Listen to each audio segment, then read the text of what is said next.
Je vous souhaite une belle soirée, ma famille, mes amis. Il est 10 heures. J'ai pleuré un peu parce que je suis vraiment découragée. Il y a quelques médecins qui m'ont donné des requêtes de soins d'exérèse de corps étrangers. Puis,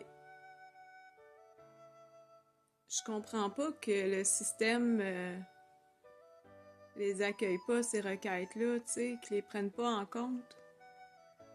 Puis, je suis en train de comprendre que ce produit est sûr, ce produit de contraception, il y a un recours collectif au moment présent au Québec, au Canada. Il y a des femmes qui se battent pour faire reconnaître leurs conditions de santé. Quelques-unes réussissent à le faire retirer. Il y a déjà plusieurs plaintes contre ce produit-là. Alors imaginez-moi qui le porte lors d'une erreur de chirurgie ou comme cobaye. Je suis en train de me poser des questions comme cobaye tout simplement parce que j'ai réécouté les enregistrements de la gynécologue puis du pneumologue que j'ai rencontré dernièrement. Puis ils sont là à me faire des tests. Puis j'ai de la misère à respirer, ils me donnent pas d'antibiotiques. Ah, peut-être plus tard, après la batterie de tests. Je vais vous faire des réels demain avec ça. Parce que ça n'a pas de sens. Cet objet-là a été identifié en 2013. J'ai eu 2 chirurgies pour le retirer. Ils m'ont fait croire qu'ils l'ont retiré.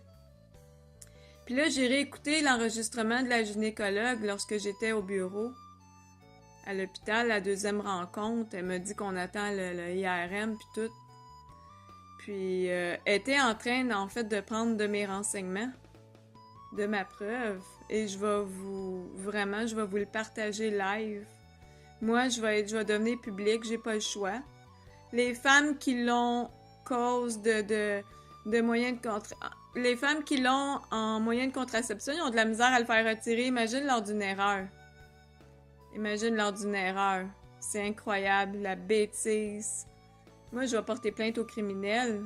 Négligence, refus de soins. J'ai plusieurs requêtes au dossier. Je suis en train d'en tomber malade. Jusqu'à mes poumons, là, de toucher. Moi, je sais pas quoi dire. Vraiment, j'ai pas de mots pour vous décrire comment je me sens.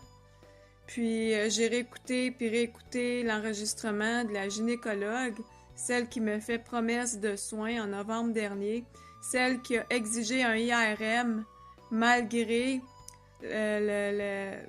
la radiologiste qui s'est interposée, qui l'a refusé. J'ai reçu un appel, puis je devais passer l'IRM afin qu'elle puisse me soigner. Puis non, elle servirait de bord. Ils m'ont brûlé, en fait, en toute conscience de cause. Ils m'ont brûlé, volontairement. Ça essaie de me colisser à terre. Mais moi, je crois en Dieu. Puis à partir de demain, je vais donner mon visage public, ici, en tout lieu, au Québec. C'est pas vrai que moi, je vais laisser faire ça de même.